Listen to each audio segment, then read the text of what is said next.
बुलंदशहर। मोदी सरकार के सेवा सुशासन और गरीब कल्याण के 11 साल पूरे होने बोले प्रदेश अध्यक्ष भूपेंद्र चौधरी। बेहतर कानून राज के साथ यूपी में योगी सरकार काम कर रही है। अपराध न्यूनतम स्तर पर है। भूपेंद्र। साल 2012 से 2017 दरमियान प्रदेश में रोज दंगे होते थे, बम विस्फोट होते थे और सरकार दंगाइयों के साथ खड़ी रहती थी। भूपेंद्र। योगी सरकार अपराध और अपराधियों के समूल नष्ट के संकल्प के साथ आगे बढ़ रही है। भूपेंद्र। हमारा ट्रैक रिकॉर्ड और सरकारों से बेहतर है। पीएम मोदी और सीएम योगी की अगुवाई में देश प्रदेश में आम आदमी की बेहतरी के लिए काम हुए हैं। भूपेंद्र। पिछली सरकारों में जहां 1-2 एम्स हुआ करते थे, अब यूपी में इनकी संख्या 22 है। हर जिले में मेडिकल कॉलेज हो। सरकार इस संकल्प के साथ आगे बढ़ रही है। भूपेंद्र। ऑपरेशन सिंदूर को लेकर भाजपा प्रदेश अध्यक्ष भूपेंद्र चौधरी ने कहा, मोदी सरकार आतंक और आतंकवादियों के समूल नाश के लिए संकल्पित है। चाहे एयर स्ट्राइक हो, सर्जिकल स्ट्राइक हो या फिर ऑपरेशन सिंदूर, सभी में आतंक और आतंकियों के ठिकानों को निशाना बनाया गया और सरकार आगे बढ़ रही है। जानकारी देते हुए भूपेंद्र चौधरी, प्रदेश अध्यक्ष भाजपा यूपी। संवाददाता प्रदीप पंडित, बुलंदशहर। बात बनती सी दिखाई नहीं आ रही गरीब कल्याण की, और जब सुशासन की बात है तो कानून व्यवस्था और भ्रष्टाचार दोनों ही मामले पे सरकार की, अगर आप देखेंगे तो हमारी सरकार ने बेहतर कानून के राज के साथ योगी जी की सरकार काम कर रही है। आज अगर आप देखेंगे तो आज अपराध अपने न्यूनतम स्तर पर है।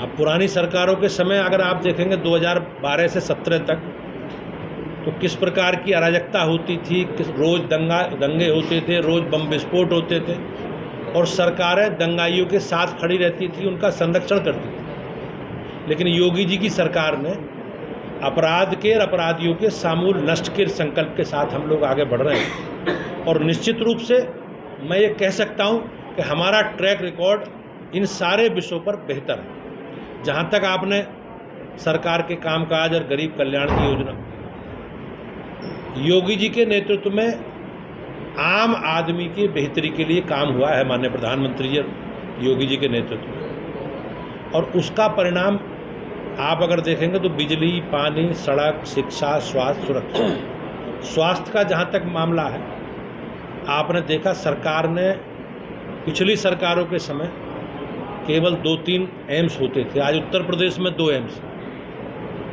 पूरे प्रदेश में 22 एम्स।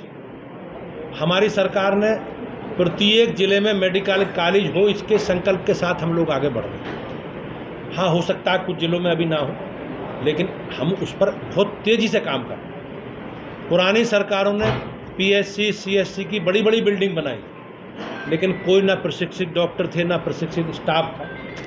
लेकिन हमने उसके लिए मेडिकल एमबीबीएस की सीटें भी बढ़ाई हैं, पीजी में भी सीटें बढ़ाई हैं, और स्टाफ के प्रशिक्षण के लिए भी हम लोग काम कर रहे हैं।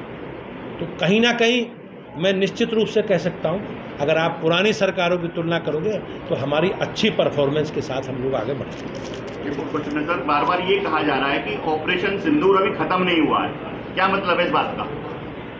हमारी सरकार और माननीय प्रधानमंत्री जी का जो संकल्प है, आतंकवाद और आतंकवादियों के समूल नष्ट करने का जो हमारा संकल्प है, उस पर हम लोगों ने काम किया है। हमारी सरकार ने, आपने देखा किस प्रकार से, चाहे सर्जिकल स्ट्राइक हो, चाहे एयर स्ट्राइक हो, या ऑपरेशन सिंदूर के माध्यम से जिस प्रकार से आतंकवादियों के ठिकानों को समाप्त करने का काम किया सरकार ने, उस संकल्प के साथ हम लोग आगे बढ़ रहे हैं। और हमारा लिए ये गर्व करने की बात है कि हम आतंकवादियों के समूल नष्ट करने के संकल्प के साथ आगे बढ़ रहे हैं। अगर इस प्रकार की घटनाएं होंगी तो हम निश्चित रूप से उसके खिलाफ कार्रवाई करेंगे।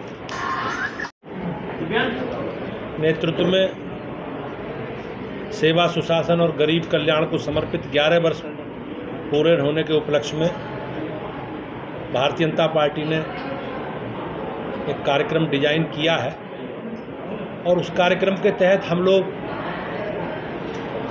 अपनी सरकार के कामकाज का लेखा जोखा लेकर हमारी पार्टी के सभी कार्यकर्ता घर घर तक जाएंगे। उसके लिए अभी पीछे एक प्रदेश स्तरीय कार्यशाला हुई है 3 तारीख को, और सभी जिलों में आज हम लोगों ने जिलों की कार्यशालाएं पूरी कर रहे हैं। इसी क्रम में माननीय राष्ट्रीय अध्यक्ष जी आदरणीय जेपी नड्डा जी 9 तारीख को दिल्ली में एक प्रेस कॉन्फ्रेंस के आप सबके माध्यम से देश को संबोधित करेंगे और पूरे 11 वर्षों में सरकारों ने जो काम, हमारे मोदी जी के नेतृत्व में सरकार ने काम किए हैं, उसका लेखा जोखा आप सबके माध्यम से देश के बीच में रखेंगे। अगले दिन 10 तारीख को जहाँ जहाँ भारतीय जनता पार्टी की सरकारें हैं, उन सभी राज्यों के माननीय मुख्यमंत्री जी अपनी सरकार का लेखा जोखा 11 वर्ष का माननीय प्रधानमंत्री जी के नेतृत्व में सरकार ने जो काम किए हैं उनका लेखा जोखा आप सबके माध्यम से जनता के बीच में रखेंगे। और जहाँ जहाँ हमारी सरकारें नहीं हैं, जिन जिन राज्यों में भाजपा की सरकारें नहीं हैं, वहाँ केंद्र के पार्टी के द्वारा निर्धारित भारत सरकार के माननीय मंत्रीगण उस विषय को, उस अभियान को आगे बढ़ाएं। 11-12 तारीख में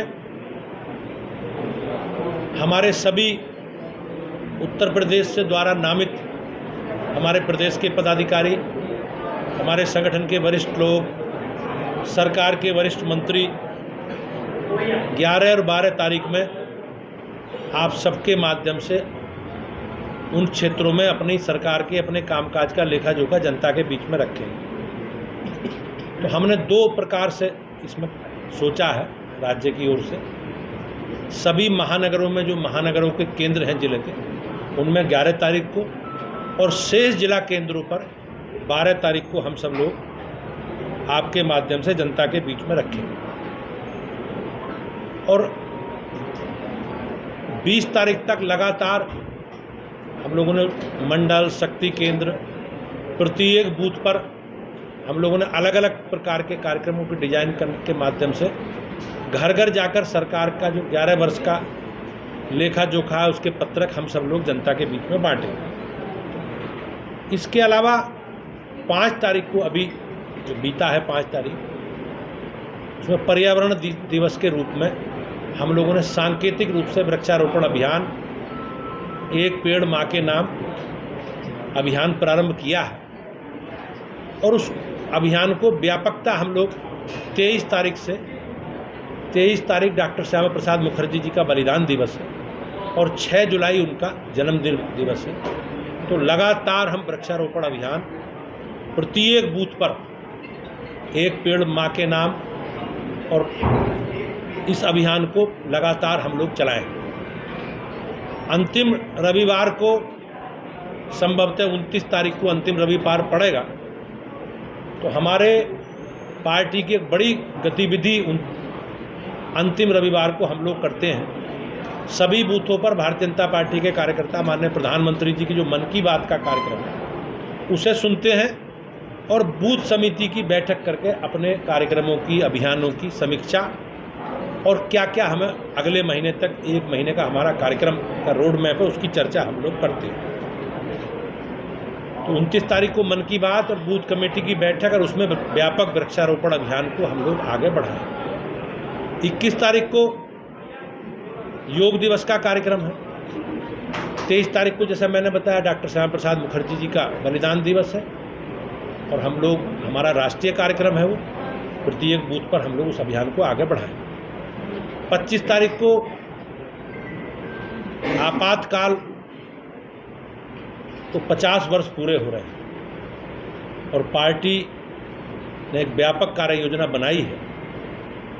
इमरजेंसी के समय जिस प्रकार से श्रीमती इंदिरा गांधी जी के द्वारा संविधान को समाप्त करने का षड्यंत्र उन्होंने रचा किया था, उसकी चर्चा विचार गोष्ठी के माध्यम से लोकतंत्र संग्राम सेनानियों के स्वागत हम लोग करेंगे, उनका सम्मान करेंगे और देश की पीढ़ी को, नई पीढ़ी को बताएंगे, युवा पीढ़ी को बताएंगे किस प्रकार से जो कांग्रेस के लोग संविधान और आरक्षण के नाम पर एक ढंढोरा पीटने का काम करते हैं। अगर सबसे ज़्यादा कलंकित करने का, सबसे ज़्यादा संविधान को समाप्त करने का षड्यंत्र अगर किसी पार्टी ने किया है तो कांग्रेस पार्टी ने किया है। और उसका उदाहरण इमरजेंसी के रूप में आज से 50 वर्ष पहले जो उन्होंने संविधान को समाप्त करने का षड्यंत्र किया, उसकी चर्चा भी हम सब लोग मिलकर करेंगे। यही पार्टी के कार्यक्रम। देखिए 27 को लेकर कितना की जो तैयारी है वो अभी चल रही है। 27 2027 भैया चुनाव को लेकर ले भारतीय जनता पार्टी हमारी एक कार्यकर्ता आधारित जन संगठन है और हमारे लिए सौभाग्य की बात है कि पिछले 11 वर्षों से माननीय प्रधानमंत्री जी के नेतृत्व में हम सरकार चला रहे हैं, देश का नेतृत्व कर रहे हैं और पिछले 8 वर्षों से माननीय योगी जी के नेतृत्व में राज्य की सरकार चल रही है। तो हम लोगों ने पार्टी के जो भी कार्यक्रम अभियान हैं उनके माध्यम से और खासकर ये जो हमारा अभियान है उसमें सरकार ने जो जो काम किए हैं उन सारे सरकार के कामकाज का रिपोर्ट कार्ड लेखा जोखा हम जनता के बीच में रखेंगे। हम लोगों ने संगठन की दृष्टि से भी 70 जिले घोषित हमारे हो गए हैं, लगभग 1650 मंडल घोषित हो गए हैं। मंडलों की कार्य समिति हम लोग बना रहे हैं, अपने संगठन का स्ट्रक्चर पूरा कर रहे हैं और प्रदेश में भी संभवतः जैसा